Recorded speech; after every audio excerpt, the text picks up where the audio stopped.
Ramai lagi orang masih tak erti macam mana nak kemut perut. Okey, Water Mami share sekali lagi. Jangan lupa like, share, save video ini untuk rujukan. Sebelum I nak lipat baju saya yang bergunung-gunung kat sini.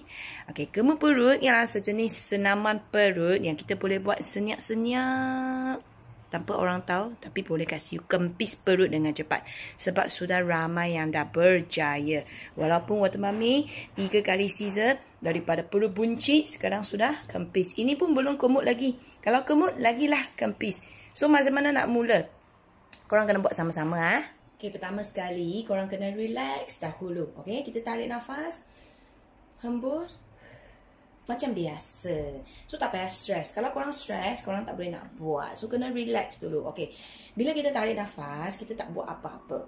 Bila kita hembus nafas, ini kali kita pakai mulut hembus. Dan bila hembus, korang squeeze in perut. Kemutkan perut korang. So, dari buncit, jadi masukkan dia ke dalam. I tahu mula-mula memang susah. Okay, mungkin you buat 5 kali ke 10 kali, you akan dah rasa penat ataupun berpeluh-peluh.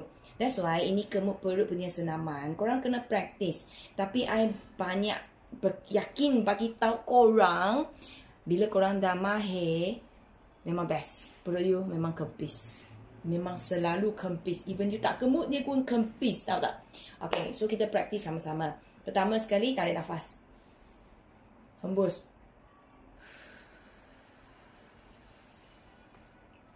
Sampai you rasa pinggang korang sakit-sakit. Macam tu. So, kalau you tak buat apa-apa, perut kita macam ni lah. You hembus. Tarik nafas dulu. Hembus. Hanya perut saja. Bahu, kaki, semua pinggang, semua relax. Hanya perut saja. So, you tahan. Kalau mampu, kita tahan 10 saat ataupun 5 saat. Tahan perut je tau. Jangan tahan nafas. Kalau you nafas pun you sekali tahan, you akan rasa pening. You akan rasa menguap. You akan rasa sakit dada. Memang tak best lah rasa tu. So, korang hanya perlu tahan perut saja. Sekali lagi tarik nafas. Ini tak buat apa-apa lah. Tarik nafas. Hembus.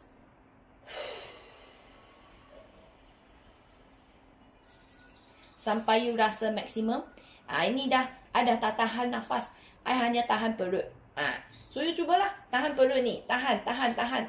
Okay, mula-mula mesti you tak boleh. Lengur dan panas dekat perut sini. You tak tahan, you lepaskan. Then, you buatlah lagi. Kemur balik. And then you lagi tahan. So, mula-mula you kena banyak kali practice. You akan rasa minggu pertama memang tak tahan lama lah. Mungkin 10 saat, 15 saat dah terlepas. Then you practice lagi. Kalau you nak mahirkan senaman ni, you mungkin kena aturkan sedikit masa untuk practice. Okay, mungkin 5 minit, 3 minit setiap hari. Dan benda ni kita kumpul punya. Setiap hari punya 3 minit ialah benda yang sangat hebat yang buat kita berjaya. Jangan kata, okay, I nak buat 1 jam. Ini senaman. Dan besok you tak buat pula. So, kita aturkan masa sendiri. Dalam masa 24 jam yang semua orang ada. Fair enough. Semua orang 24 jam. You hanya pakai 3 hingga 5 minit practice ini. Lama kelamaan, you bukan buat 3 minit, bukan buat 5 minit. You boleh buat banyak jam tanpa rasa sakit langsung. Masa tu, confirm you punya perut sudah kemas, sudah cantik, sudah kempis punya. So, ini senaman kemut perut. Harap korang boleh faham macam mana nak buat. Dan paling penting, korang kena buat. Jangan tak buat. Kalau korang suka juga senaman Water Mami yang jenis tak lari lompat, korang boleh beli series juga. Series korang boleh beli dekat TikTok. Tapi TikTok hanya ada 1 series saja. Kalau korang nak series yang lain, korang boleh cari admin. Nombor ini.